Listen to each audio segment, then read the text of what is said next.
Hello and welcome to episode 56 of Random Encounter, the RPG fan podcast. I'm your host, Robert Simon, Pale Robbie on the boards. Joining me today is the man that needs no introduction. Hi. Moving on, we also have John, come on. I'm I'm John McCarroll. I am the head guy of this website that is the host of the podcast that you are listening to. And apparently I love the Jello pudding. I'm Homestar Runner, and this is the Confirm that. website. Yep. We're going with this because anytime we got a Bill Cosby reference on this podcast, I'm all right with this. We also have the master of the soundtracks. Stephen Taylor's on the boards. This is a website. This is a website. And then we also have the Nino Kuni hater. I What? think You- your you- thing you is like think to that- you introduce think me as the Derek- opposite. You think Derek hates everything? No, Yeah, but you really do, and Nope. I don't. Derek starts out so positive on Nino Kuni, and then within one day, where he probably played the game for about 37 hours, he's just like, meh, it's all right. Yeah, I played Aren't you a 37 physics hours in teacher? one day. Yep. Doesn't that break causality? Yeah, but you know what? Derek can do it because he has ferrets. That's true. I'm Ferrets, Derek, dude. and Embryon on the boards, and I'm a Beastmaster of ferrets. Oh, God, that's such a good movie. Now I want to watch Beastmaster. We are turning into the Giant Bomb cast right now. I just What? We're about ready to start talking about random movies. I was listening to the newest episode today. They were talking about Ghosts of Mars. I was like, wow, that's awesome. Yeah, that's not gonna fly. I know. All right, let's move on away from movies and whatnot. So let's talk about a little game that came out this week. Everybody has been waiting for this game. When the hell was Ni no Kuni released in Japan on the PS3? It's been a while, right? Early last year, I think. Okay. So it's been a long time getting this game into our hands, especially with Namco Bandai at To- home. We're to- gonna talk To about. give you a little perspective on how long it's been, I previewed the game in 2010. Whoa. Okay, so Ni no Kuni is out. It is out in Japan. Namco Bandai has brought it here. The level 5 grand special stupid awesome Studio Ghibli game. And what do we think of it? It's okay. It's got lots of flaws, but it's got some good stuff going for it. I would say it is good to great, but not amazing. I think I'm in the same boat. So I've played the game the least, I would say. I'm about 5 hours in. I just got to the second town. We're going to definitely avoid spoilers, so no need to worry about that. And I got to say, like, of course, everybody's been bringing this up about the game, and obviously it's the super distinct art style. I mean, this game is drop dead gorgeous. I think aesthetically, you can't do much better in terms of the HD consoles. I have to butt in really quick because Sure. I love the art style, love the environments. Mr. Drippy is the most poorly designed character I have ever seen. He's What, you pretty mean a much nose with a lantern? yeah, he's pretty much just a blob with a lantern on it. See, I don't mind Mr. Drippy. I mind the fact that he has one idle animation. As silly and nitpicky as that may seem, I don't like the fact that he literally has one idle animation. No. So whenever you're talking to somebody, he just does this like twirl and then fall down, and then 3 seconds later he starts it again, and then he starts Maybe it he's again. not very. Or maybe he's not very graceful. But I would just like, when you're gonna spend this No. much money making your game look good, at least give him another freaking No. idle animation. What's interesting is like during cutscenes when Oliver is talking to people, he'll go do different stuff, Right. and it's actually in cutscenes. So I understand that there's only one idle animation in whatever, when it's in game, in engine while you're just looking at text. But when you're just talking to fools. Whatever. I like Mr. Drippy. I like him too. So I don't like that he says tidy because I feel like they were like, oh cool, he has a catchphrase. He says tidy because he's Welsh, and then I was like, all right, I like that. And then he said it again, and then he said it again, and then he said it again, and I was like, all right, it's tidy. I just Hey. hear Statler and Waldorf going, "Is it tidy? Not as tidy as this game." No. I'm gonna not do this, but I'm going to tell you what I would do so you can imagine it. You have to imagine me yelling Nito every 3 minutes for the rest of the I'll do it. podcast. Believe it. Hey, it stops happening once you get 3 party members. I haven't heard Nito. I hear Nito like once every couple hours. see, maybe I got the version of the game where he doesn't say it very often, but he doesn't. Like I don't hear him say it that often, but I agree with you guys that some of the translation job is a little grating. Oliver himself, the main character, is definitely. Oh, John, how did you describe it on the message boards? Because I thought it was awesome. Neato. John Oh, described him as. Go ahead.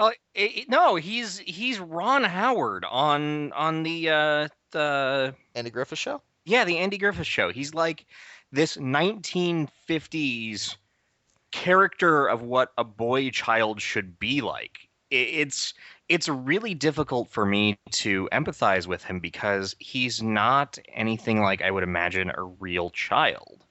I He's a think they Ghibli were. child. I think they were going for a timeless quality with, especially the faux American city. What's it called, Motorville or something like that? Yeah, Motorville. They're going for like a timeless 1950s quality, which I think is very endearing, and I think it's a cool idea. You don't see it very often in video games, but I do agree with you is that Oliver does kind of feel like he's just pushing the story forward right now. Like he doesn't he refuses the call right at the beginning, which if you read the hero's journey, like he has to do that right away. But then within 3 seconds, he's like, "Oh, okay, this sounds like fun." So he has a motivation in the game. You know why he's going about doing what he's doing, but there's not really a whole lot to him, and I think that is a little depressing. I think the real characterization comes through in the character designs and in the other characters in the game. I think they're a little bit more bringing to life the Studio Ghibli feel. I don't know. It's Ghibli, by the way. Is it really? Yeah, Okay, whatever. I don't care. but it's I don't know. I feel like the girl's like, look at me, I'm the girl in the party. Well, is she the girl in the party?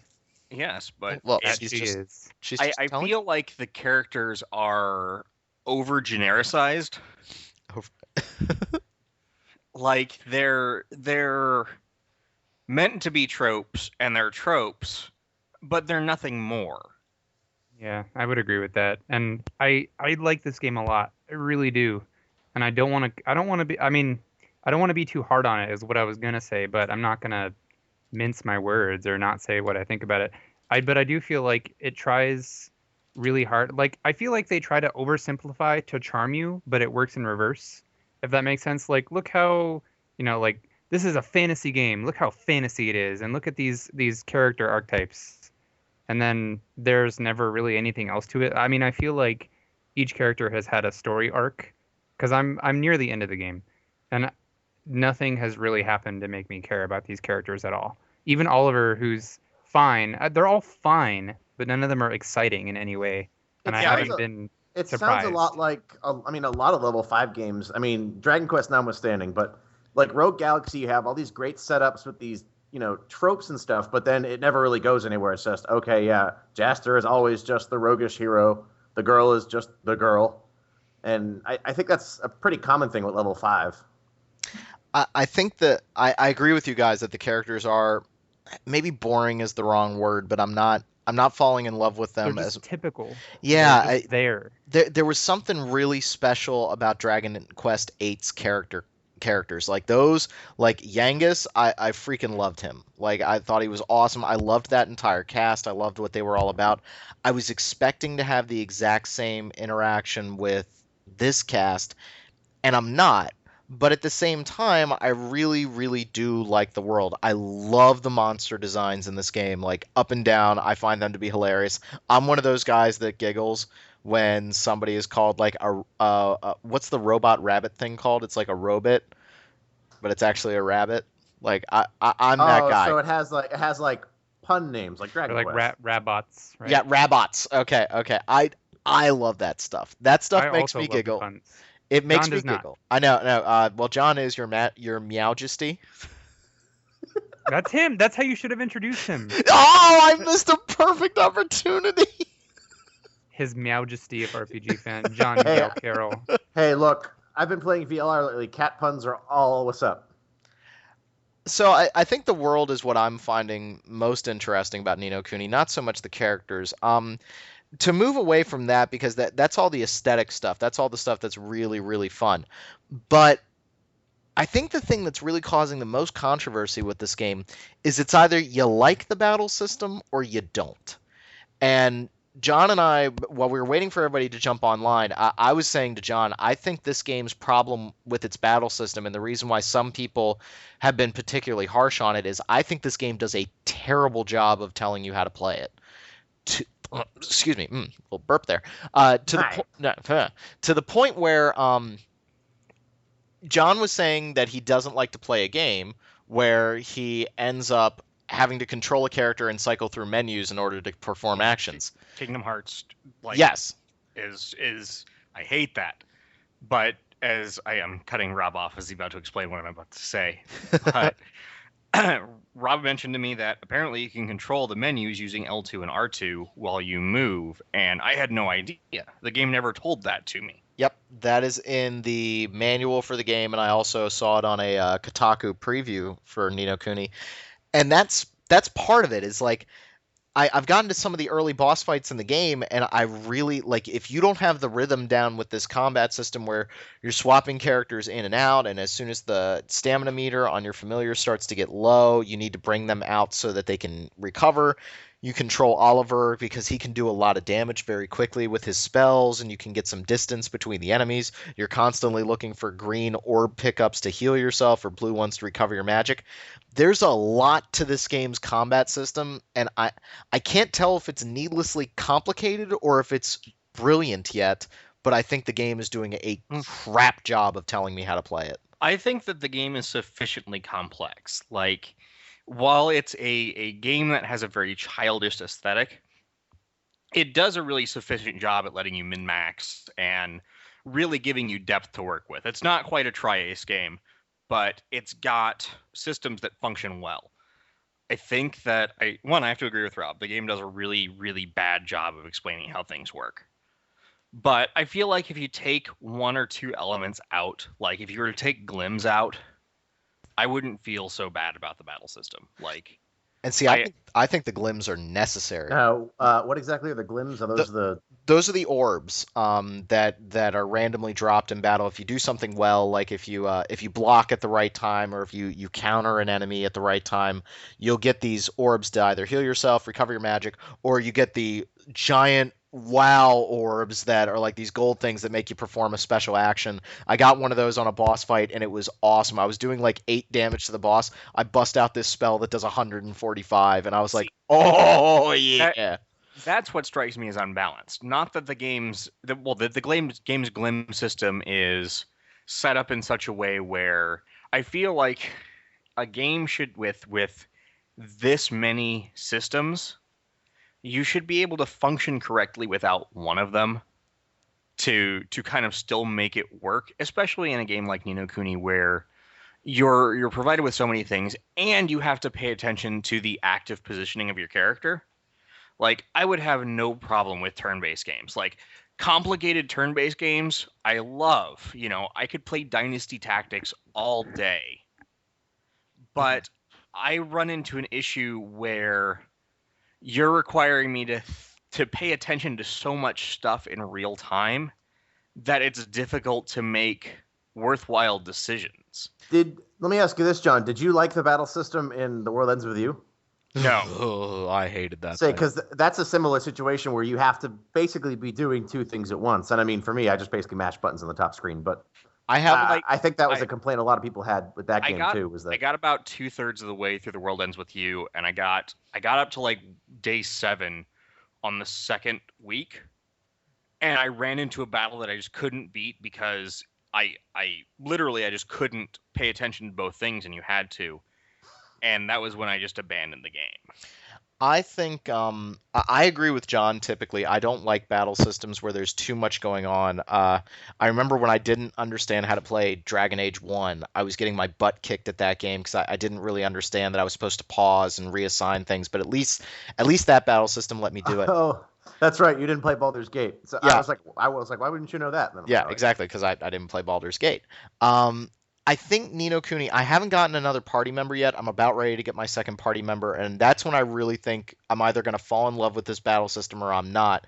Because like John's saying, there is a lot to consider at one time. I don't think it's as in-depth as... It gets easier when you get more party members because they do, well, one, their AI sucks, but it still gives Yeah. you an advantage. You can say, okay, Esther, I want you to heal me. And you know what? She will focus on healing. I th- I don't really feel like the extra party members have a lot of impact. It might Really? also be because I've not equipped my familiars well enough or something, but I don't know. I feel like the upgrades that I make to the other two party members do almost nothing compared to what I do to Oliver because they Oh, make their decisions so slowly, well, yeah, unless it's healing. that's the thing. I find that they're idiots. But Yeah. if you give them a specific task, they're okay at it. Yeah. You know what I think is funny is that Rob is kind of okay with this. And I think that the combat system is in a lot of ways similar to Final Fantasy 13 in that, yeah, you're issuing a command, but you're not exactly like you're not managing it down to the finest level. Like when you hit attack, your attack is, like it's a delayed attack. And I really, really dislike that if an enemy like moves far away or one of your oh, party I members yep. familiars gets in between you and the enemy, then it'll mess up your animation and you won't attack at the right speed I, or like you'll 100% agree with you, it, Derek. That I is driving me hate that. nuts. it reminds me of another game that Namco is going to be publishing, which is Tale, any Tales of game. Yeah, But Tails when you're on semi.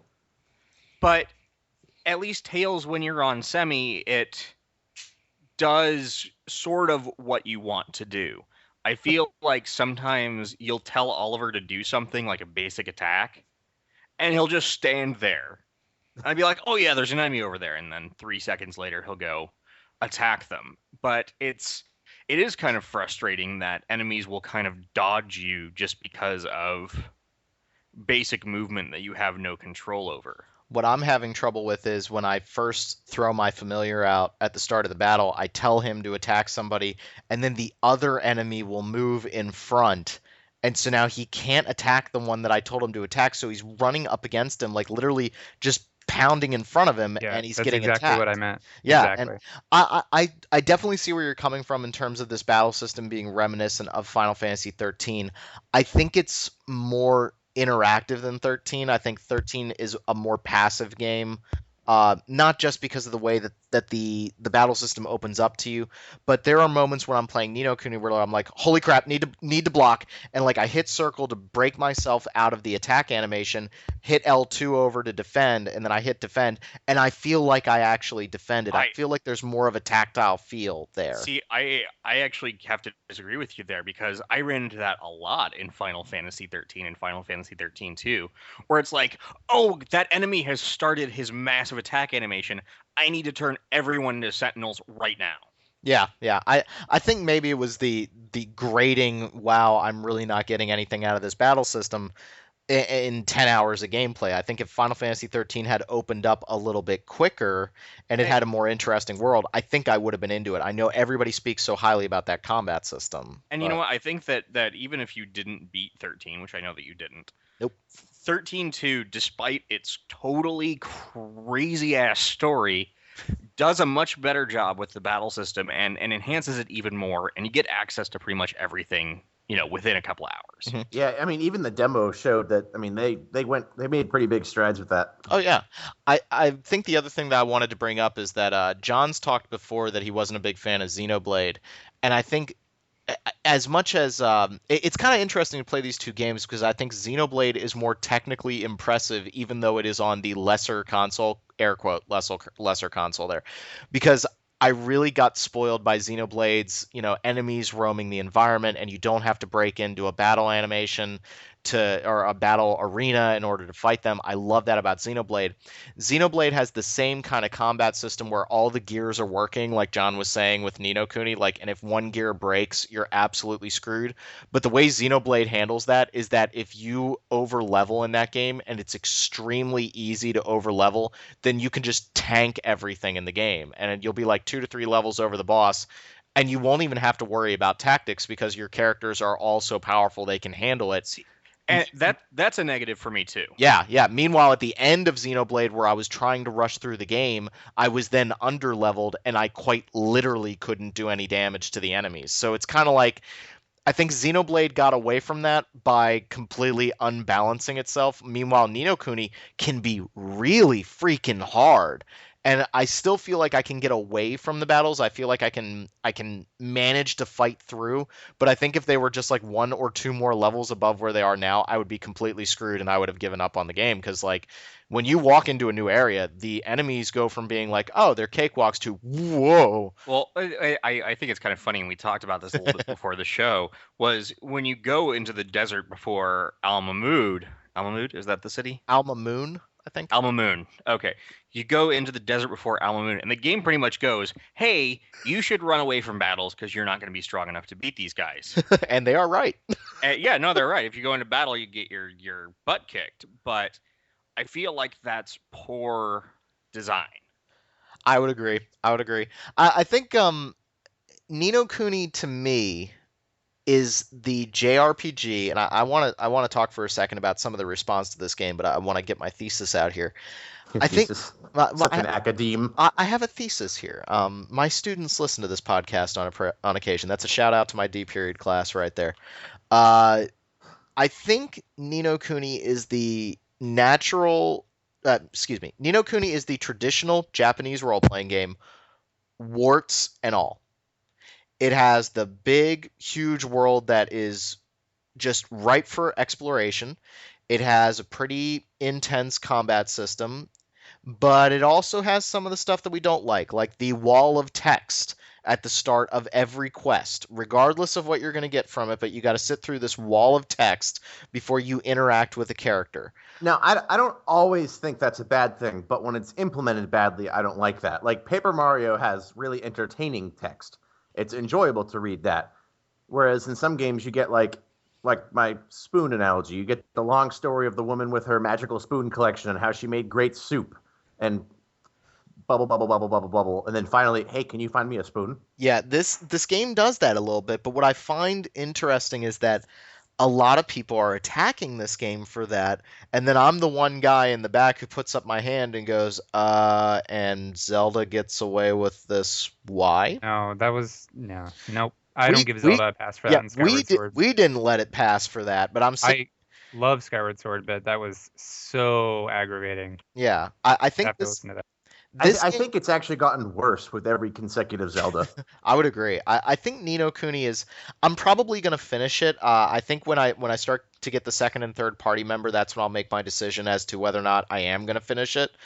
I'm liking what I'm playing right now. I have to give a shout out to this game's music, which is holy crap. Like this game's soundtrack is immaculate. Its overworld theme is. Yeah, I was just gonna say, world map theme is on point, I could literally It's, listen to that all day. That's and just the in world case. map in general is amazing. And that would be, Everything about this game's world map is like what I want in a game. Steven, you're trying to get in there? Oh, I was just gonna say it's composed by Joe Hisaishi, which is the guy who does most of Ghibli's films. He just he knocks it out of the park with this soundtrack, and I am having fun with this game. I'm having a very good time with it. For me, on our scale, this is like an 80 or an 85, where it's a perfectly good game. I'm really enjoying it. It's doing some things that are kind of annoying me, and I don't think it is the great white hope as people are putting it online right now. I don't think it's perfect, but you know what? Where Well, I'm Go ahead, John. I don't want to get too far. I think that what it is that it's, in the view of most people, it's a perfectly competent JRPG with a big budget. And so people really want it to succeed because they view it as kind of the bastion of the genre. Yeah, Because like it'll show. You get games like Final Fantasy 13 that have kind of taken a 90-degree turn, and 90-degree turn or a 180 degree. I'm just kidding. or it's some kind of tangential. But it's not kind of the standard RPG, and I think people want this to be successful because it's proof that yes, people will buy RPGs if they're out there. Yeah. I think this game represents what I really miss about big budget console JRPGs. We've had tons of JRPG releases, but they've mostly been on handhelds. And that's great. Like, there have been some really good games. We were talking about Fire Emblem at the start of this. I want to play Fire Emblem. I'm about ready to buy a 3DS just to play Fire Emblem. And I think that's great that they've found a home there. But there is something that I really miss about, like, one of my earliest gaming memories is sitting down and playing Phantasy Star or Final Fantasy VII, and I love those kind of games. I love these big budget JRPGs, and I Yeah, would really like us to go back to that on the consoles. you can get engrossed in a console television game, I think, a little bit more easily than a handheld game. Like, a handheld game is fun, you'll be immersed, you'll have fun, but sitting down with a big TV at a couch and just playing a game for a couple of hours is a lot more conducive if you're on a console, I think. Yeah, and so that's what Ni no Kuni represents to me, is that this is what I want. And yeah, I don't think the game's perfect. I mean, this game is not Chrono Trigger, for God's sake. It is not perfect. But it's a good game, and I'm having a good time with it. But I want this. We talked a little bit, and I'm not going to call out Bob Mackey. I read his article on One Up, and I totally see where he's coming from. He points out the fact that there have been tons and tons of JRPGs released, but I think what he's missing is my gripe is the console JRPG. And that's why I'm really satisfied that Ni no Kuni has come out. No, it's not perfect, but I would like to see the JRPG kind of return to prominence on the consoles. That's what I'd like to see. And if this is a little step forward, I'm not saying that people need to go out and buy this game. I'm not saying that you need to love it, but if you're looking for it, give it a try and see if you like it. I think your enjoyment of Dragon Quest VIII will play a part in how much you like this game. I still think Dragon Quest VIII is a better game, but this is a damn good game. I'm having a good time with it, but I, I think it will be easily forgotten by me in a year. I believe what happened was the Xbox 360 launched and Square went gung ho with RPGs. I mean, you had Infinite Undiscovery and The Last Remnant and Star Ocean 4 and one more that I'm forgetting. And And then you you also had had the Mistwalker games.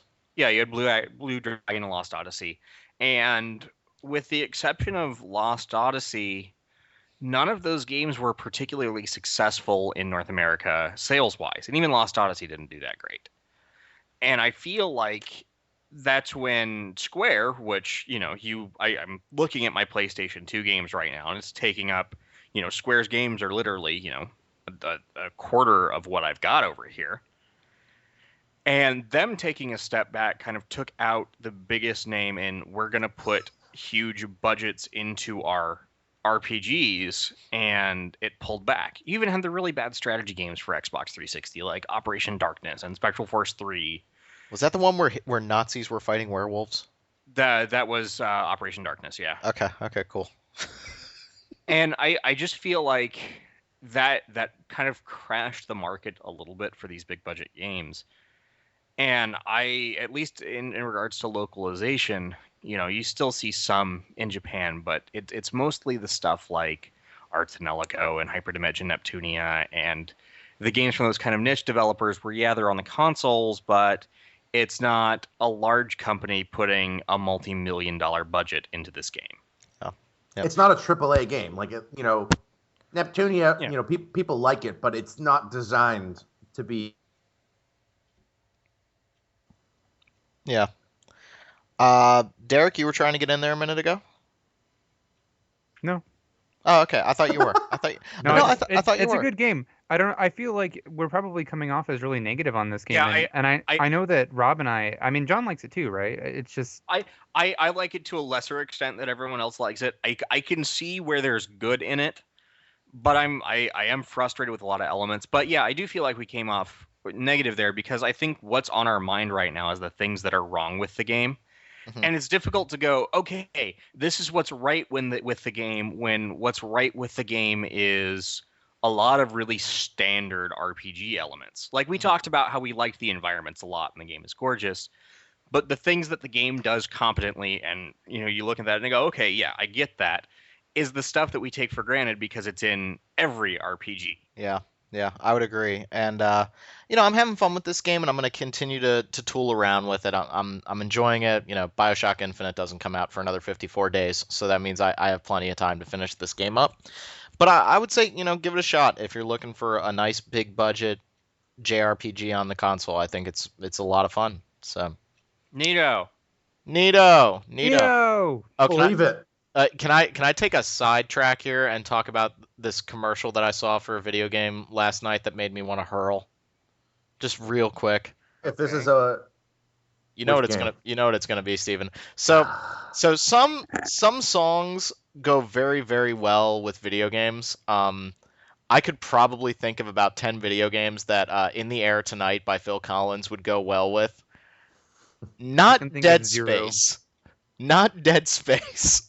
To see a Dead Space commercial with "In the Air Tonight," a cover version of "In the Air Tonight," I might mention.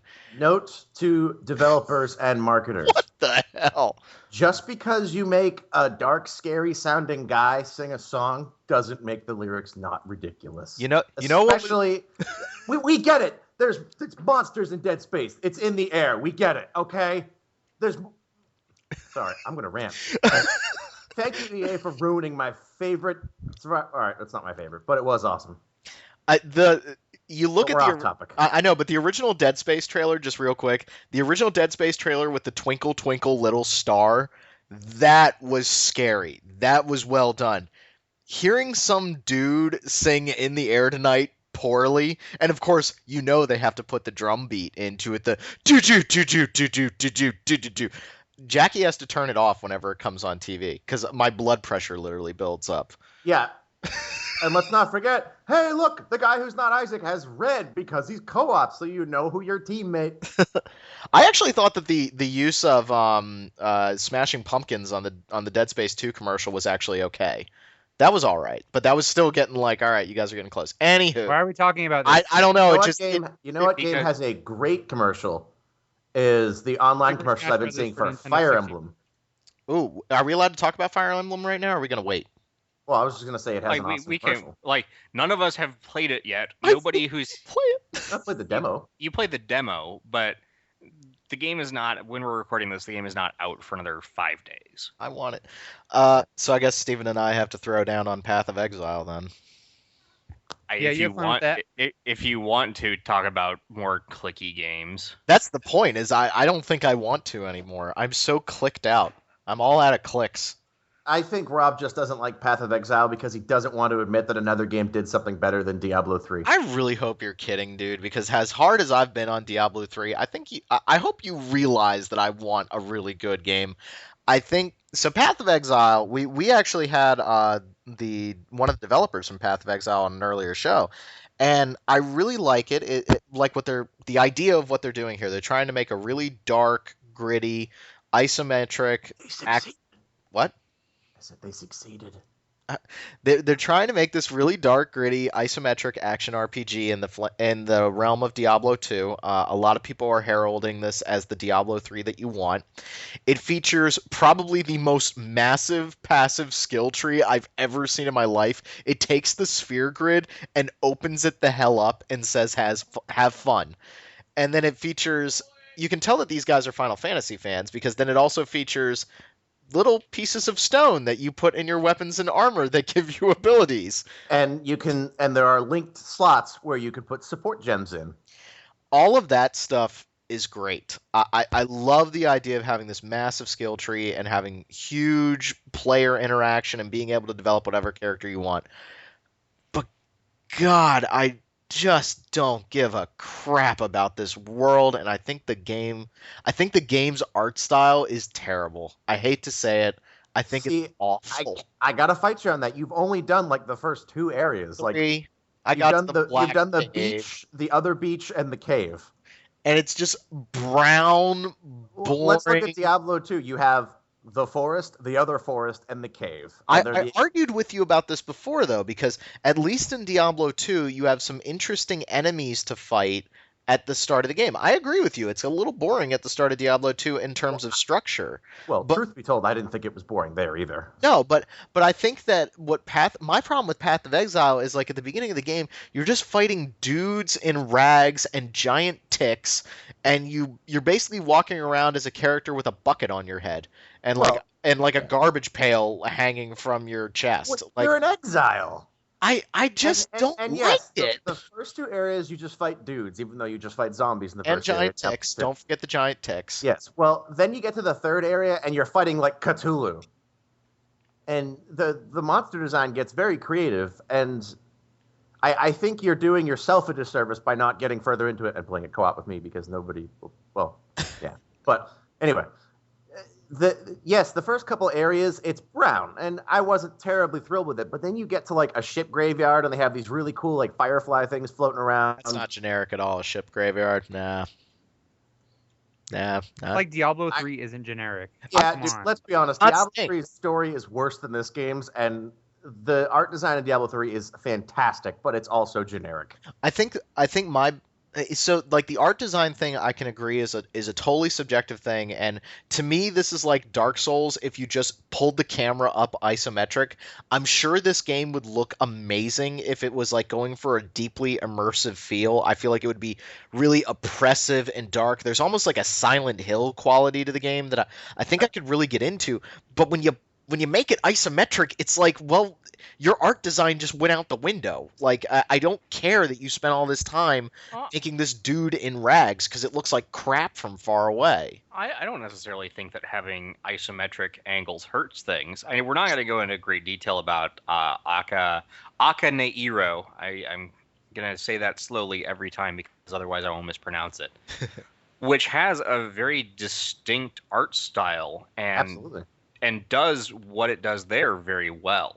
And it's all from an isometric angle. No. It's not the isometric thing that's a problem, but like remember with Diablo 3, they said they tried to go for a really realistic look with the 3D engine, and the screenshots that they've released, like it looks generic. Granted, that was 10 years ago, so of course it's not going to look that good now.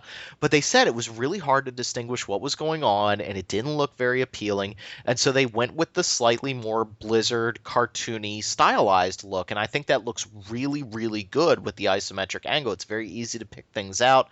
It's very easy to tell what's going on. This game just looks like a giant pile of brown mush interacting with each other.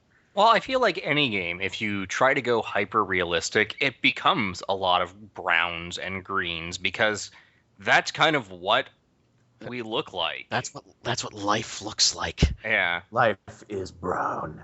Well, the thing, and with that though, Rob, you get past that first couple areas, and then you're in like Act 2 is a jungle, and this dense jungle, there are trees everywhere that actually factor into how you have to use your moves. Like, you can't shoot people through trees. So if you're an archer, you can kite people around. You've got like apes climbing down off the trees and like jumping on you and pounding you in the head, and just like really dense vegetation everywhere. It still has that very dark fantasy look to it, but you get such a variety of areas, and then you get like, when you start going into the dungeons later, yeah, the caves are brown and generic looking, but then you get into like a ruin, and there's like just really tiny details everywhere, just like books on the floor, and like just everything looks like it was put there intentionally, which is impressive since it's randomly generated. And I think it's like, it'd be like playing Diablo 2 without the expansion and doing just the Bloodraven quest and being like, wow, that was just generic. That's fair. I think so the art design is one thing. I think the other thing that's really getting to me, and I know you also disagree with me on this, Steven, and dude, once again, I'm really glad you like this game. Please don't get me wrong, but like, you're gonna like it soon too. Okay. It's gonna make you like it. I think the combat is just sluggish and slow, and compared to all the cool stuff that was going on in Diablo 3 very early on in the game, where I'm throwing jars of spiders at people. That's And my that's most what you did favorite for the ability of all time. That's up did there. Any dude. game. Are you Yeah, being but serious dude, that's or what no? you were doing. I love that ability. It's ridiculous. It's just clank, clank.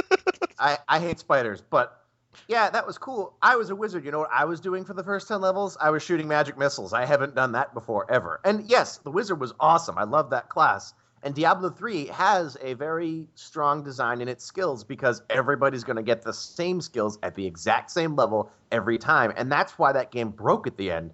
Because no matter how much Blizzard has tried, even with all their patches, there's still a best build. If you're an Inferno trying to do something, there is a best skill for you to be using. And to not use that skill, you're going to die. And you're going to go... And I think the problem we're running into is that you're saying... hey, at level 1 and to level 6, this game's combat is slow and I don't have a lot of options. I mean, that's a lot of RPGs. That's You, you know what game does a really good job at kind of making it so that there's not a custom, a specific build is Rift. I've been yeah.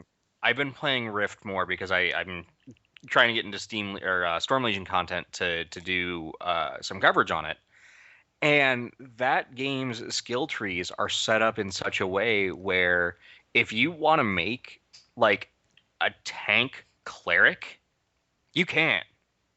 Like it's built in such a way where you put points into trees, and there's like 4 or 5 options for every tier, and depending on which you know tree you put your skills into, you get different abilities, and it's really set up in a unique way. And I think that there's a lot in Rift that's generic too, but I feel like it doesn't get the credit it deserves for stuff I like that. actually I played Rift for a little while, like way back in the day. I don't remember exactly when, but that's something I really like that they did is that you have this opportunity to be creative when you're building your character. So it's not like, with Diablo 3, again, I love that game, but there's no creativity involved with your character. There's find the highest int item for the wizard and you're level 60, these are the skills you're using. And with Rift, I agree. That was definitely the vibe I got. And there's a very similar setup in Path of Exile because you can say, all right, I'm looking at the skill tree.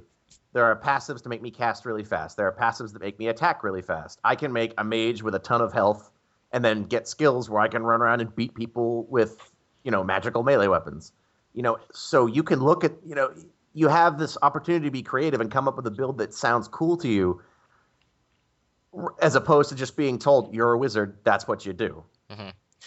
I think the metagame aspect of Path of Exile is probably the only thing that would keep me coming back to this game because the idea of all of these different builds is certainly appealing. I don't know how the respec system works. I didn't play long enough to get to that, but I think they have a system in place so that you can respec. But you get 2 points.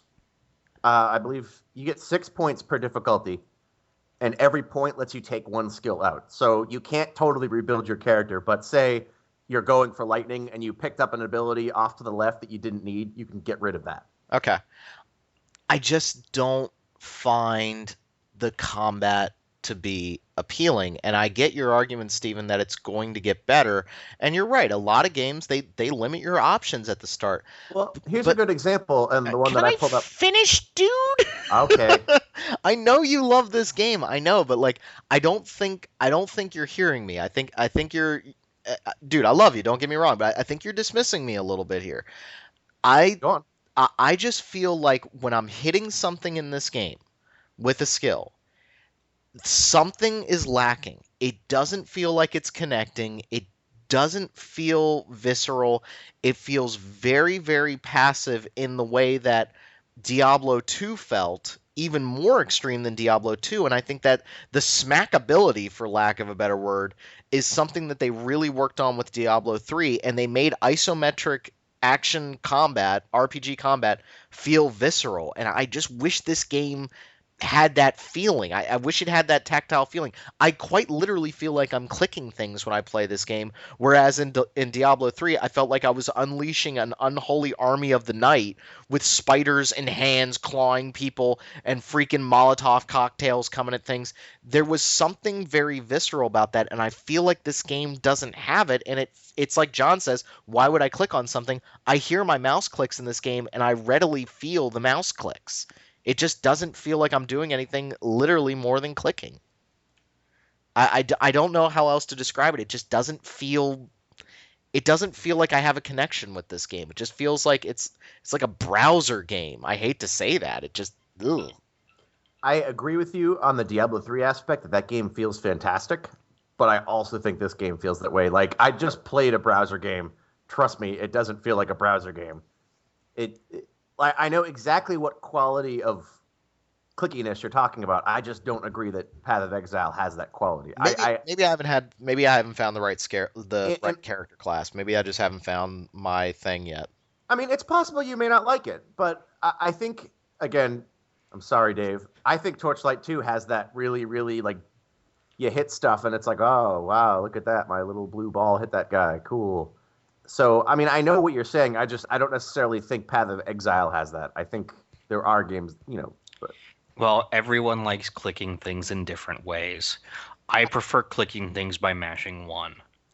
At the very least, Path of Exile is free, so that's freaking awesome. and I do find it interesting that so many people saying how awesome this game is. Not you, Steven, because you and I actually made fun of this too. Everybody's saying how awesome Path of Exile is and how this should have been Diablo 3. yep. If I'm not mistaken, this is also an always on online game. Some guy in the general chat in Path of Exile was like, oh, this is so much better than Diablo 3, because that's basically, they either talk about politics or how crappy Diablo 3 is. Yeah, a lot of politics talk. Yeah, what? I don't get it. Yeah, but, that aside, some guy goes, oh, Diablo 3, yeah, and always online, we need single player. And I wrote, this game doesn't have single player. And he was just like, yeah, well, yeah, I didn't expect it in this game. I'm like, oh, here we go. Yeah, and then I just pointed out that the internet likes to hate Diablo 3. I think the internet has a reason for hating Diablo 3. Maybe hate's a strong word, but I think people have a legitimate beef with Diablo 3, and Lord knows I hope they make it better. But that really irks me. That really irks me that people are still complaining about always on and the always on online component with Diablo 3, and then Path of Exile comes out, and it's like hipster Diablo all over again. I think the perception of a series has a lot to do with it. Like, I have complaints with Diablo 3, and I love Diablo 3. My complaints are I think they can fix it by totally gutting the item system and just rebuilding it, because I think it doesn't work the way it is. It functions, but it doesn't get to what I find addictive about Diablo.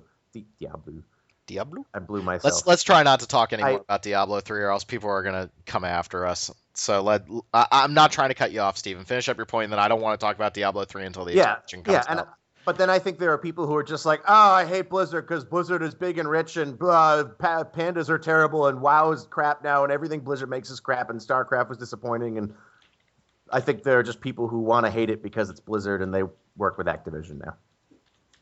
Admittedly, pandas are terrible. I actually really liked Pandaria. I know you did. I was being funny. I heard people really dug the Pokemans thing in that. Okay. No, the Pokemon stuff is great. I suppose I should stop playing Rift and make it so that we are doing some new stuff, yeah? We got lots and lots of news to talk about right now. Oh, yeah. Do we want to start with Nintendo coming out swinging? Yeah, what's up with that, dude? They just showed up and said, wow, man, here's some games that are coming out. It didn't, what's-his-face do a deep bow? Like, didn't he do the deep bow? Like, I'm sorry we didn't have any games coming out in January or February. Oh, yeah, the Nintendo Japan president. Yeah, I think Iwata did the deep bow. But it wasn't the I'm humbled deep bow. It's the screw all of you guys. How do you like me now deep bow? Yeah, it wasn't the deep bow of I'm sorry we lost all your credit card information. It wasn't the Sony deep bow, but it was a deep bow. But yeah, so Nintendo comes out swinging, and we got a new Zelda game, right? My favorite 3D Zelda, no less. Eventually, but we got Wind Waker, yeah. Yeah, Wind Waker HD. It looks so pretty. Here's what I love. Okay, I will freely admit that when I first saw the Wind Waker, I was laughing and I thought it looked like crap. I will freely admit that I thought it looked like crap. And then when I played that game, I was like, all right, you did good. This is pretty awesome to see this in motion. So yeah, I'm a convert, and I think Wind Waker looks incredible, but I will at least admit that I thought it looked like crap. And now everybody's talking about how this is like the best Zelda game ever. I'm like, do you remember the uproar when this game was first announced? I remember Penny Arcade's comic was the best because they had the one where it was like the guy on the internet message board, and it was like, lol, Zelda, more like Zelda. So we got Wind Waker HD.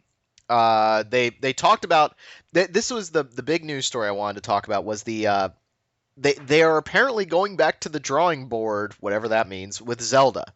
They're throwing out everything that they've ever done with Zelda, and they didn't say that, but they're looking at everything. I think what they're doing is they're not going to follow the everything has to be exactly like Link to the Past, which has been every Zelda game since Link to the Past. Yep.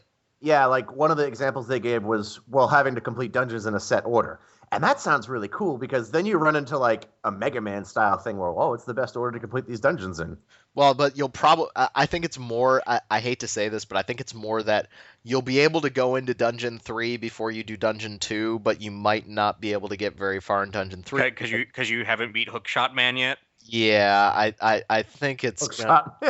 I think it's kind of, I don't know, John, I can't tell if you were being funny or not, but I think it's going to be like that where you don't have the tool from Dungeon 2, so Well, guess and what? You can only go for like the first 3 but rooms of like, Dungeon 3. there are games that do that very well, where Yeah. they cut off exploration to you because you don't have whatever. Yeah. But yeah, no, there's like Hookshot Man, Archery Man, Bomb Man. Bomb Man. Actually, some of these could actually and probably are Mega Man bosses. Yeah, Sheepman. And then they talked about the potential of multiplayer. Zelda to me, I totally agree with John's statement. Is that I've been playing the same Zelda games since what 1992. It's been a while, and like as much as I love some of these Zelda games, I don't love all of them. But like I've really liked a few of them. I think Majora's Mask was the first one to really try to do something new.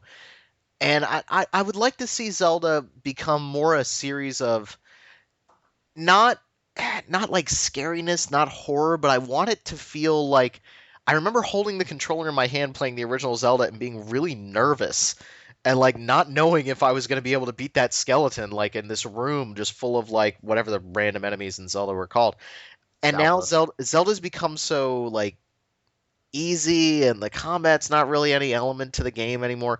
I would like it to be like, all right, dude, you're in this dungeon. You got a limited amount of health. Go to it.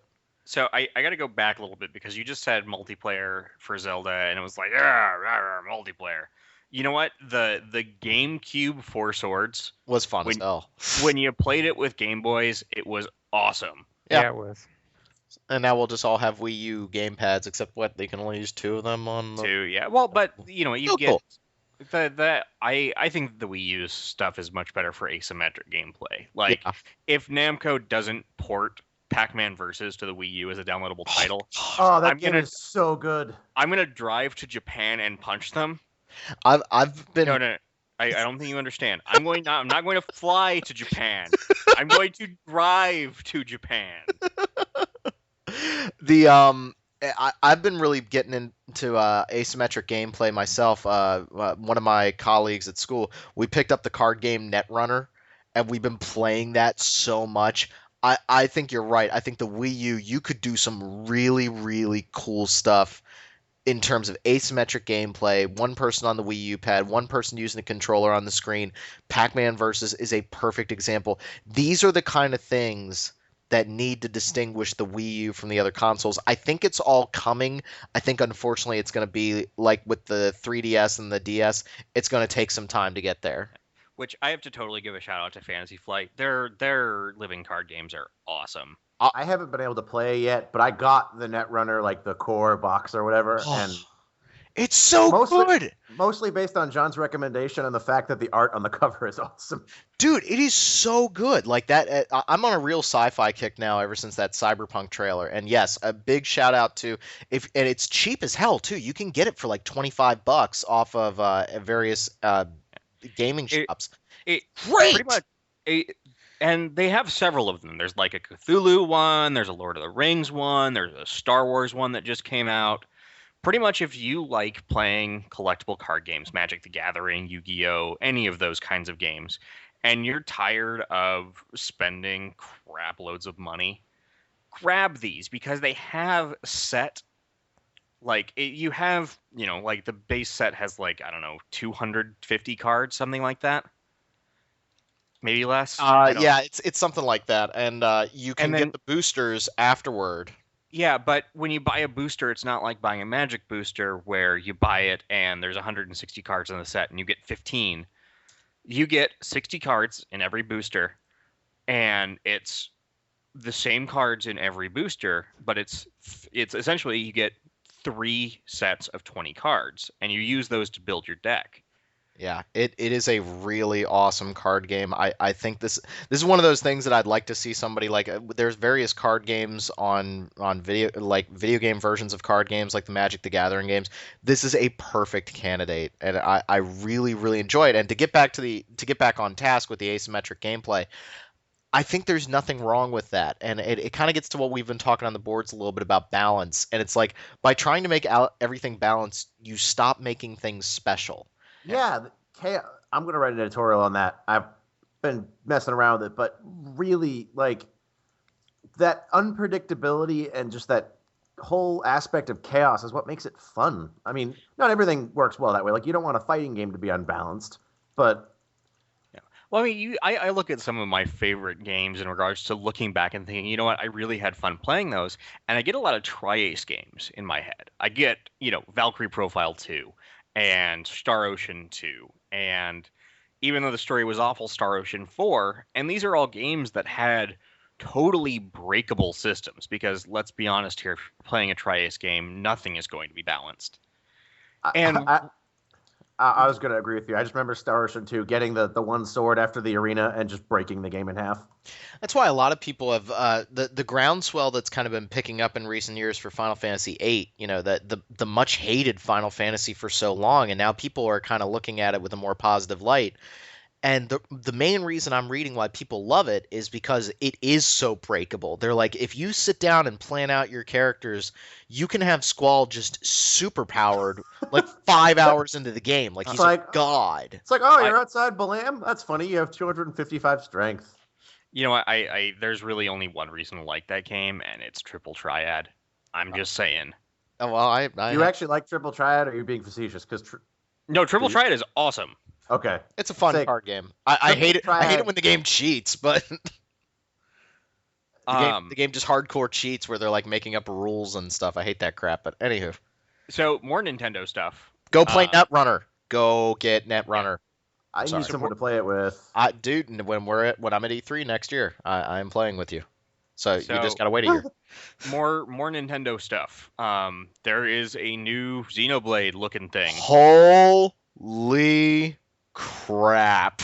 What I think it looks more like. It's Monster Hunter, but still, it's like Phantasy Star Online, but Xenoblade.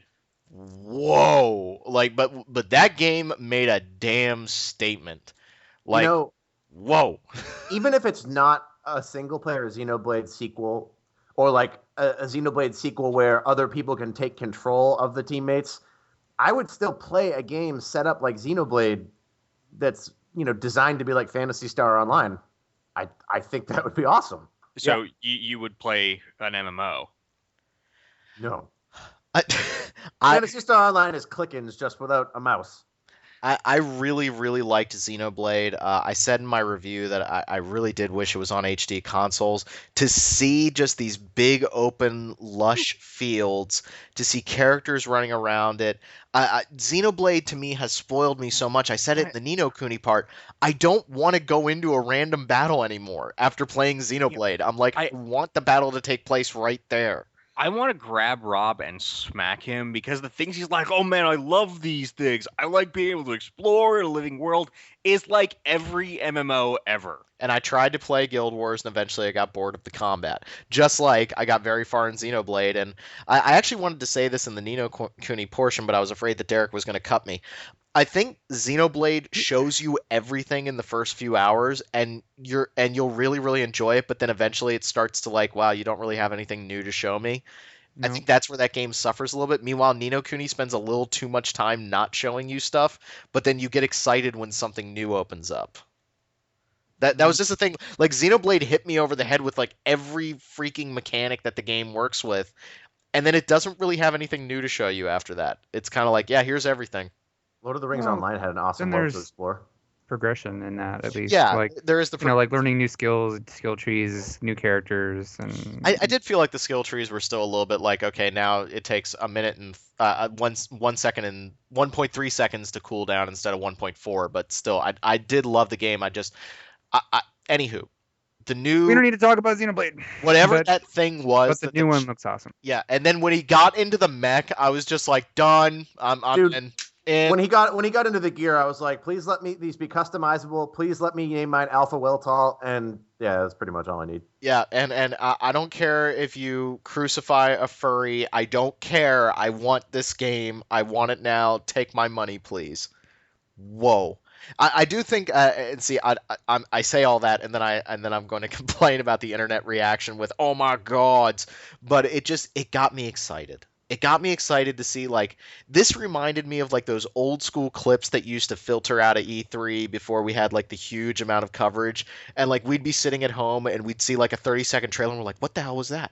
I don't know what that was. What the hell was that? I want to know more. Like this had that feeling when we saw it. I'm pretty sure we're going to see more of it, if not at E3, definitely Tokyo Game Show. And it got me excited in a way that I haven't been excited about a video game for a while, where I, you I, see a snippet and nothing. I thought that looked great, and I got to give him credit too for immediately calling out the composer. I was like, wow, that's rare and awesome. Yeah, But it's going to be for me. Xeno something or other. I think it's pretty. I mean, Xenoblade 2 most likely, but it's going to be Xeno something or other. Or it'll be a retelling of Xenogears, which would be Dear God, awesome. no! Please, please, no! I can't go through that sewer level again. Please, I still have nightmares about that sewer level. Please move on, John. It So looked awesome. the last thing from this is the one that we have the least amount of detail on, which is Shin Megami Tensei X Fire Emblem or Crossfire Emblem. What? Yeah, I think Sure. we can just sum it up with "Buh?" Which That's when you're What like, was that? apparently this game is going to just destroy you. Is this? Well, I can't wait. But Here's yeah. my question: is this more a strategy RPG with Shin Megami We Tensei know characters? nothing about this game. we just know that Mara should be a playable character, and so you can have Mara and Marth in your party at the same time. Okay, I mean, I, I'm so intrigued by it that I'm like, I think that it's likely that this will be a strategy game of some kind because Yeah. it makes sense. I love strategy games, but it makes sense that this will be a strategy game of some kind because you have Shin Megami Tensei games that have you look at Devil Survivor that are grid based. You have lots of monsters. It works, and I really don't think you're going to see kind of a crossover game that doesn't allow you to see as many characters as possible. Yeah, I think strategy RPGs are a good method for including a ton of characters while still making them distinct. Yes. Speaking of crossover strategy games, did you guys cover this on the last podcast? No, it happened afterward. Project X Zone for 3DS is coming out in North America somehow. what is It- this game? It's a Namco Sega Capcom crossover strategy RPG. Oh dear Yeah, God, I have no idea how that game is coming out here. It's gonna be Yeah. Cosmos beating up Jill Valentine. No, isn't dude. it? The characters come as either singles or pairs, and one of the sets of characters is Telos and Cosmos from Xenosaga, which is awesome. And another one of the sets is Mega Man X and Zero. So I bought the game. Dude, Yeah. the 3DS is starting to become that system that I wish I had. So is the Vita.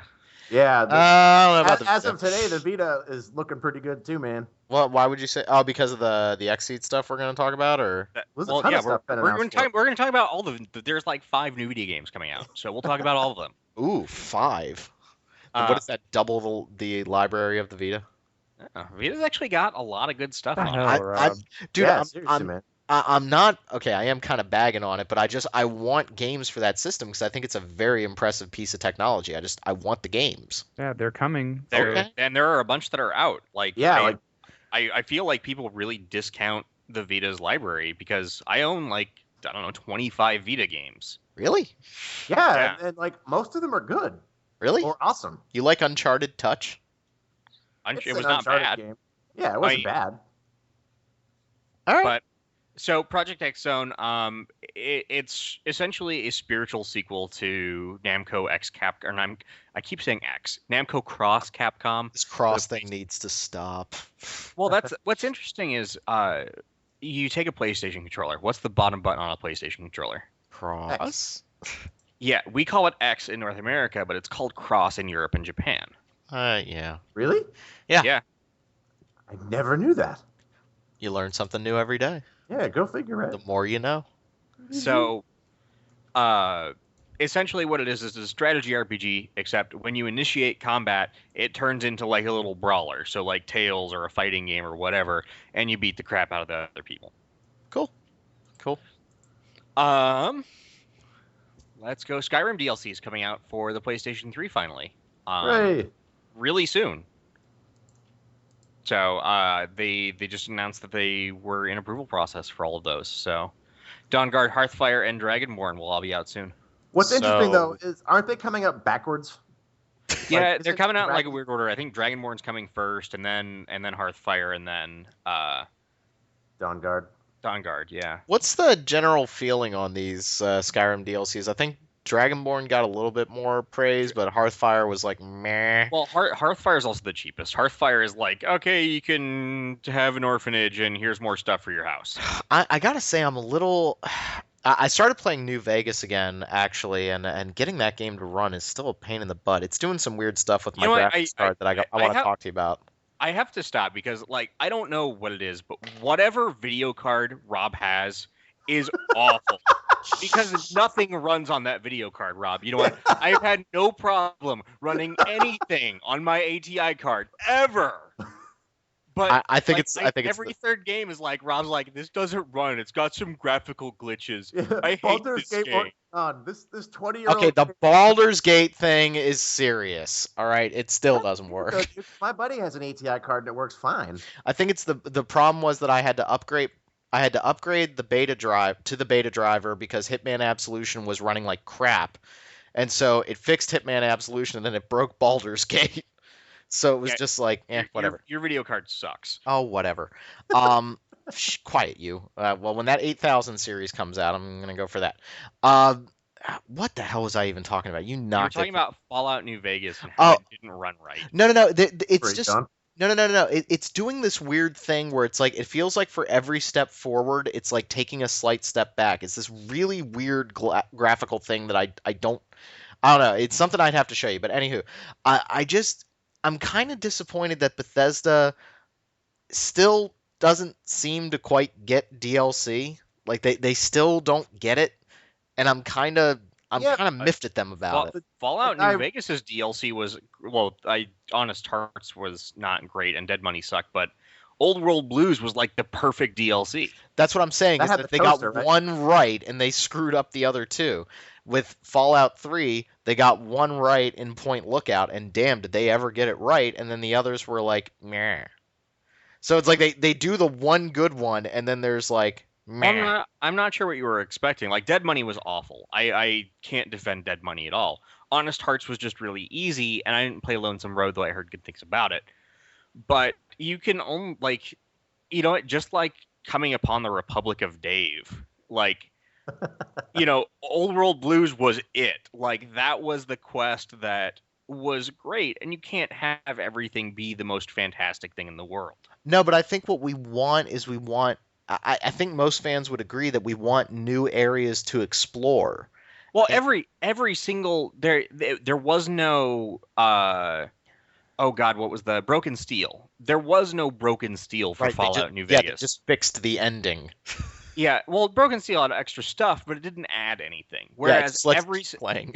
every single DLC in New Vegas gives you new areas, and Hearthfire doesn't, but that's not really an expansion pack. Both the Skyrim expansion packs give you new places to go. I think they learned their lessons.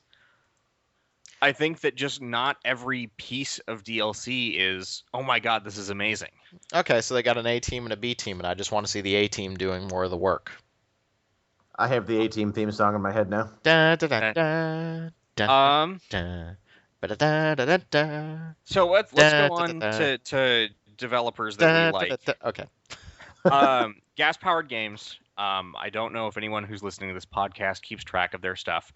Gas-powered games is Supreme Commander and Dungeon Siege and all those games. I feel bad for those guys. They're gone unless you help them. Oh man. So they've got a Kickstarter for a game called Wild Man. I think they're like 400,000 out of 1.1 million that they're looking for. Oh boy. It's an RTS RPG MOBA hybrid. It's sorry, go it's ahead. it's looking interesting, but if you go to their Kickstarter page and you just watch the Chris Taylor videos, it's very clear how much this guy loves doing what he does. And you know what? I went and I kicked into it. But I think that it would be sad to see gas powered games go under because they're very much like they're the big huge games guys. Yeah. People Yeah, that, like yeah. and like most of their games have been pretty solid, if not really good. Like Dungeon Siege 2 was really fun if you like the click-ins. And what I think is strange, though, and maybe you can answer this, John. How are they able to say that on Kickstarter? Because I mean, they've outright admitted we're going to go out of business if this doesn't get funded. So it sounds not like you're funding a game, but like you're funding their like people's Well, salaries. And I thought that was against Kickstarter's terms. no, I think that they fired everyone Oh, and they said, you know what, we will make this game if it is funded, and I think that's what they're funding is the game. okay. Well, hey, I hope it works out for them. I really do. I get depressed when I see developers going under. Like just depresses me. So speaking of developers going under, Oh, boy. THQ dissolved. Well, Did we buy any shares? I thought about it. No, we didn't. We I tried to buy like the UDraw platform, but they wanted $30. you bid $30 on an intellectual property. And I was like, they wanted 30, and I was like, you know what? I really can't go higher than 12. Sorry, guys. Who knows? We might have been able to get Vigil. Yeah, well, so I have a feeling Vigil was their major studio that wasn't purchased. The Darksiders IP will go to someone later. They still haven't sold off their spare IPs, but game companies that RPG fans might care about, well, Relic went to Sega. So, Company of Heroes, Warhammer 40K Dawn of War, I believe, are now in the hands of Sega. Sega already had a license for Warhammer, the original Warhammer, from Games Workshop.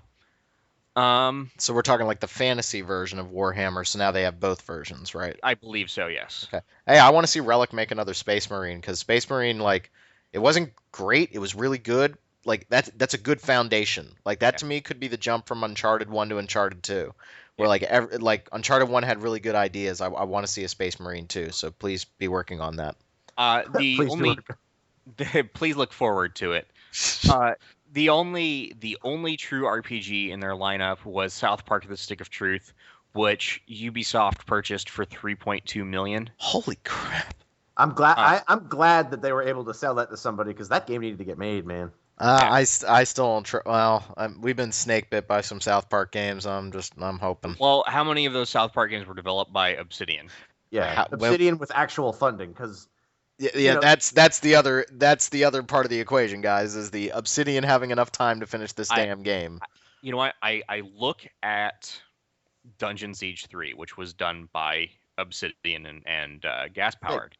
Yeah, who needs multiplayer in a PC game? No, dude. No, Dungeon Siege 3 was a really, really polished game. You may not have liked it very much, but it wasn't nearly as buggy as their other stuff. Well, yeah, I think if they have more focus, and this goes for every game because every wide open PC game is buggy, but they had focus in Dungeon Siege 3 and they were able to create a very cohesive product. I just couldn't get that game to run on my graphics card.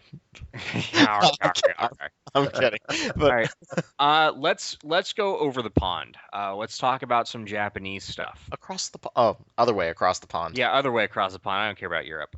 Well, I mean, technically you can go either way across the pond. Yeah, you go much further if you go that way. Moving on. Get on with it. Atelier Ayesha is coming from Tecmo Koei to North America in March. The Urban Atelier. Why isn't Tecmo? She's a hairdresser. Why isn't Tecmo working on releasing those damn Fatal Frame games? Do they even have Fatal Frame license? Probably not. Whatever. I don't know, but so Tecmo Koei bought Gust back in late 2011. And so we really weren't sure what was going to go on with Ayesha because obviously when you own a company, probably your subsidiary will bring out their games. The game was localized by NIS America, but Tecmo was publishing it. This is not so different from the previous setups where while NIS America published all the other Atelier games, Tecmo Koei distributed them. So it's a little shift, but not a huge one. But it's coming out. Yeah, Is it's the coming thing. out March 5th. That's all everyone cares about. Moving on. Let's see. I want to do all the Vita stuff at once. So Yeah, let's try to wrap this up in 20 minutes so I can watch Jon Stewart. we're good. Falcom is re-releasing a bunch of the Ease games for Windows 8. It's so easy. Ease 1 and 2 Chronicles, Ease Origin, Ease 6, The Ark of Nephishtim, and Ease The Oath and Felghana. They're all going to be 39.90 yen. I thought you were about ready to say $39. I was like, what? No. In Japan. Pay attention, fool. Japan. Though let's seg that into Xseed announces a crap load of stuff today. They must have made a lot of money off the last story. Well, no, I think this was them going, I think this is everything they're releasing for this year. So this is putting all the cards on the table. Really quick, non-RPG Killer is Dead from Suda51. So it'll look cool but play like crap. Lovely. Hey, No More Heroes was pretty fun. I would say Shadows of the Damned was pretty fun, except for like that section with the big boomer. That sucked. So, Xseed has 4 or 5 RPGs technically coming out this year. They had previously announced Pandora's Tower, which I don't think we talked about because it hadn't been announced previous podcast. Yay, Operation Rainfall. Yeah, no kidding. 3 out of 3. I want to try that. That will be out in the spring. Derek, how did you like the last story? We already talked about this. We'll also talk more about Ease. They're releasing a game called Ease 1 and 2 Chronicles Plus. It's coming out in Steam in February. And it's really unclear. It's kind of a mixture between Ease 1 and 2 Chronicles and Ease 1 and 2 Complete. One of the Now, their both of the- programmer put out a little bit more info on that today. So Later on. both of those the Ys 1 and 2 versions, are those both the ones where you still have to run into enemies to attack them? Yes. Yeah. Or have they since, like, is the plus going to include actual stabby? It's the same. Ease 1 and 2 are always going to be run into people to attack them. They're Word. really interesting games from a historical perspective. I played through 1 and 2 Chronicles on PSP, and I don't think I can play them again. They're not really fun, but they're well 2 is a lot better, but I'd say that they're a really interesting pair of games, but they're not fun to play really. Are you saying that she has a good personality? Yeah, Glad, Butterface. I'm glad they exist. I think I use that phrase a lot. I'm glad such and such exists. I'm glad Nino Kuni exists. Well, that's harsh. the next. Sorry. Yeah, you shut up. The next piece of news is going to make me really excited. So Rune Factory 4 not coming that out for Nintendo 3DS. Is that the one where you're a farmer? So Harvest farm Moon is the runes. one where you're just a straight up farmer. Rune Factory is where you're a farmer and a dungeon crawler. So you can If I create recall, different- the combat was actually getting like decent, wasn't it? Or is it still pretty wonky? Mm, I don't know. I can't It's- stand farming. not that good. But It's- I think it's a good combination and it's good. I think it's 4 kind of- looks good. Yeah, it's a good simulation. So we've got a lot of our listeners and readers who love the game, and more power to them. It's not for me, but it's for you, and it's coming out in the summer. Then we have a pair of Vita games from Xseed. Yes. Valhalla Knights 3, which is coming out in the fall, which is more Valhalla Knights. Valhalla Knights, another one I'm not particularly fond of, but there are some people out there that really like it. Is there actually a fan base for that? That sounds really awful, but I have there trouble is. believing that there are fans of that It- series. There are. It's a smaller fan base than a lot of RPGs, but there are. So it's kind of a very party-based customizable one. I didn't play the one for Wii, but I didn't like either of the PSP ones. Either way, there's a third one coming out for Vita in March, fall. Those two things aren't even related. And then last but not least, going back to Ys again, Ys Memories in Celceta is going to be out also in the fall for Vita, and that's a reimagining of Ys 4. So this is the first time that Falcom themselves is making Ys 4, because the others were Hudson Soft and some other publisher who I can't recall off the top of my head. That was the one that was on Genesis, right? Wanderers from Ys. No, that's No, three. that's Ys 3. Ocean Felgana. Yeah, Felgana's a remake of that one. Okay. Yeah, this This is was Dawn Mask of of- Ys and Mask of the Sun. Yeah. Yeah. So Sorry. no. I couldn't remember the other one, so you got me there. I love Ys. I So- love them. It's so easy. It's more Ys. You know, They're if easy you to love. like fast-paced action RPGs, that one's going to be great. And Uh, I just reviewed the soundtrack, so Yes. you can check our music section and read about it. All right, Oh, and Derek. we have two more Vita announcements. One from Sony, which is Soul Sacrifice is going to be out in April. Soul That's the- sacrifice. I was just about to do that. It's like I the know. most brutal name I've ever heard. So Like- oh, I'm sorry, I didn't mean to cut you off. That's okay. Go ahead. I was going to describe the game, so please, if you have. Nope. Actually- I was just gonna say that it should be required to always say that game's title in a death metal voice. All right, so Soul Sacrifice. sacrifice. That was weak, John, but Derek, that was really good. Sacrifice. No, Derek got it. That was, ooh, give me a chill. I'm doing the news, guys. I only have so much that I can put into it. I know. It's going to be out April 30th. It's from our good friend Keiji Inafune. It's going to be like kind of a RPG Monster Hunter hybrid thingy, because every game that comes out in Japan has to be some kind of monster hybrid hunter. Is this the game where the Monster. dude rips out his spine? Fine, he It's a uses it as a sword. Yes. That's just metal. That is Metal just- is a good description. That Also, is it's just composed by metal. Wataru Hokoyama and Yasunori Mitsuda. So You know what? There was a game I played when I was like 8, and this just goes to show you that, you know, kind of not everything was vetted quite as well, called Bioforge.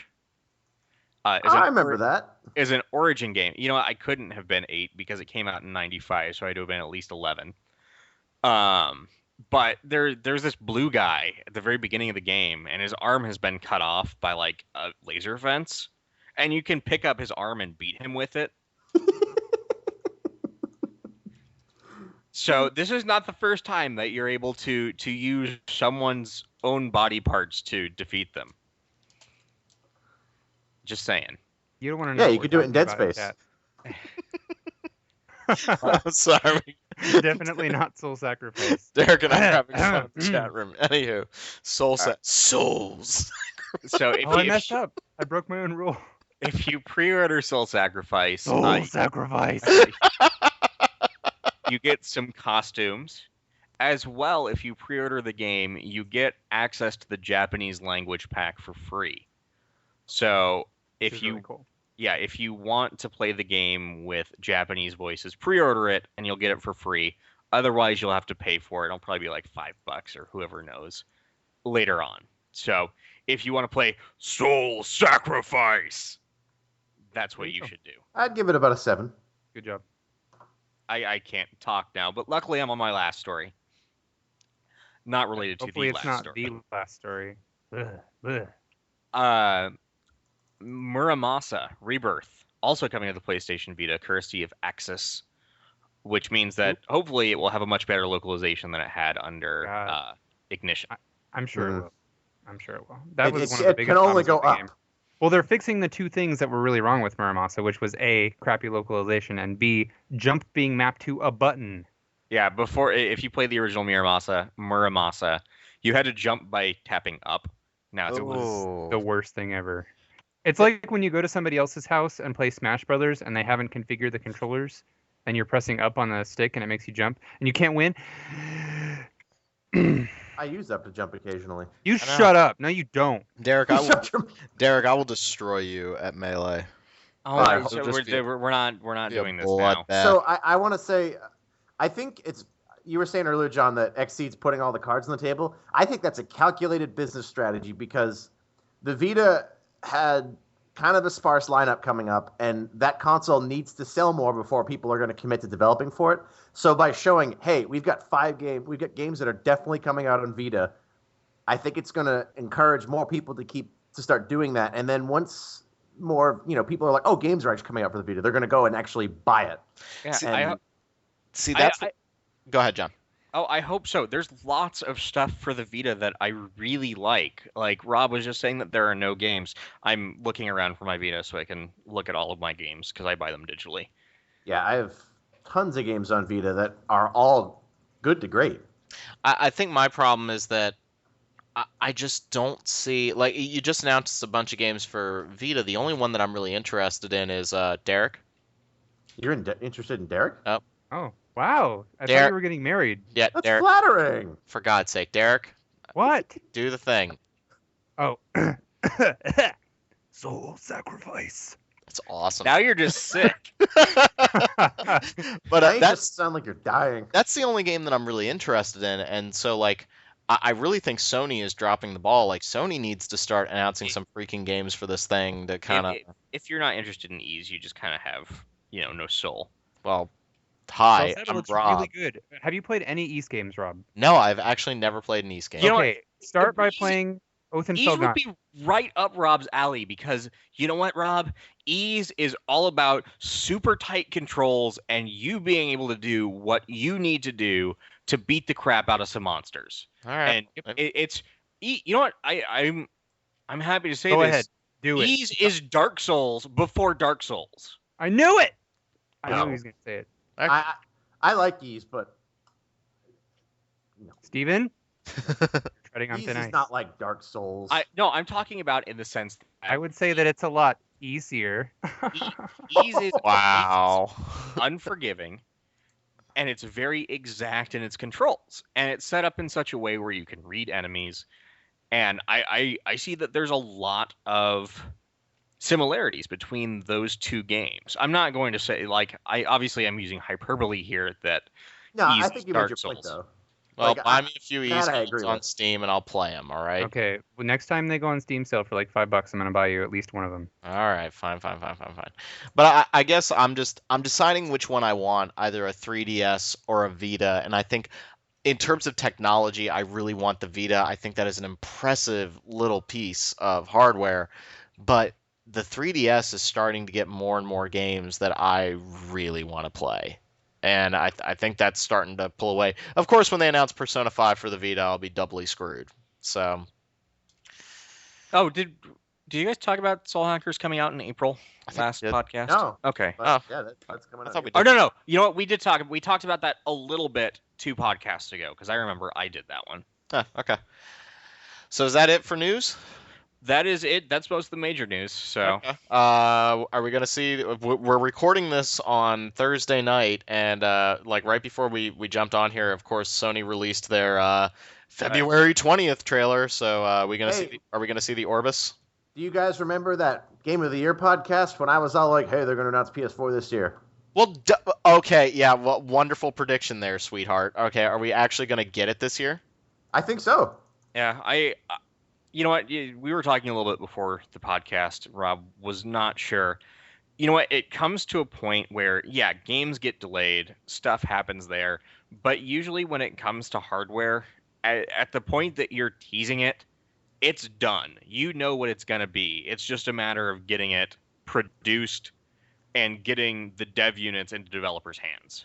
My only thing is that remember that the PlayStation 3 was supposed to have the worldwide launch in the spring, and it didn't happen. I think if Sony's going for a worldwide launch, I think they would have learned from that though, because they are going to want to get out before Xbox. Because now the sales have come out that PS3 has outsold Xbox, but Really? Xbox is perceived as the quote unquote winner because. Well, it's by far the winner in North America. yes, that's Yeah. what I was going to say. Okay, but when you take in all the other territories, I mean, Sony's kind of got a stronghold in Europe, especially. Yeah, so the PlayStation 3 has outsold the Xbox 360 worldwide, but the Xbox 360 still far outpaces the PlayStation 3 in North America. Yeah, So I think we'll definitely see the PlayStation 4. I have a feeling it's going to be the PlayStation something. I don't think they're going to be 4, isn't it?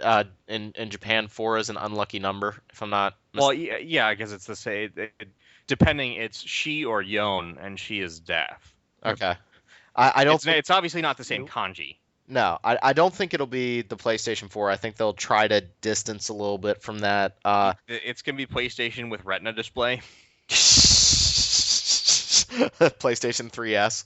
Though the one thing that I saw that actually might be realistic is that if it is indeed a console that will support the 4K by 2K resolution, calling it the PlayStation 4K. I still think that is. I was I actually don't like talking that with a title. colleague of mine today. I definitely agree that technology moves incredibly fast, and I remember when HD TVs were $6,000 and they came down super fast.